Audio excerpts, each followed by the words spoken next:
राज्याचं पणन संचालनाचे वाराई संदर्भात जे परिपत्रक काढले त्यामुळे हमाल कष्टकऱ्यांना हक्काच्या वाराई मजुरीवर पाणी सोडावं लागले। त्यामुळे परिपत्रकाच्या निषेधार्थ आज हमाल शेतकऱ्यांनी बाजार समितीवर निदर्शने करत परिपत्रकाची होळी केली।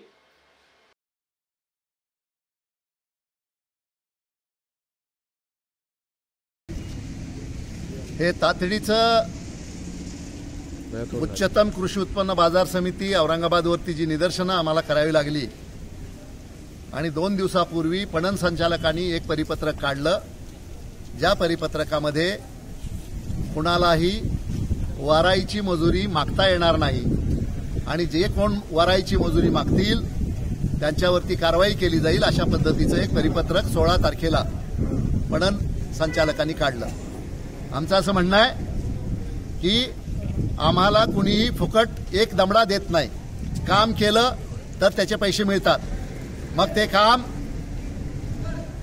व्यापाऱ्याकडचं असू द्या, मालकाकडचं असू द्या, थप्पी लावायचं काम असू द्या, थप्पी मोडायचं काम असू द्या, ट्रकमधलं काम असू द्या।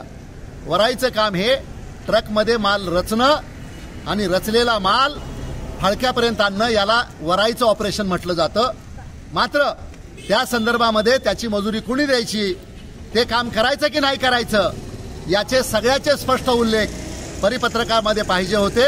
पण ते न करता पणन संचालकांनी सरळ सरळ वराईची मजुरी किंवा वराईची मजुरी मागायची नाही आणि मागितली तर त्यांच्यावर कारवाई होईल अशा पद्धतीचं जे परिपत्रक काढलं त्यामुळे संपूर्ण महाराष्ट्रामध्ये हमाल कष्टकऱ्यांमध्ये गोंधळाचं वातावरण निर्माण झालेलं आहे। आणि म्हणून महाराष्ट्र राज्य हमाल मापाडी महामंडळाच्या आदेशावरून सर्व जिल्ह्यातल्या सर्व तालुक्यातल्या बाजार समित्यांच्या समोर निदर्शनं करून त्या परिपत्रकाची होळी करावी असे आदेश दिले आणि त्याप्रमाणे आज औरंगाबादमध्ये निदर्शनं करून त्या परिपत्रकाची होळी झालेली आहे।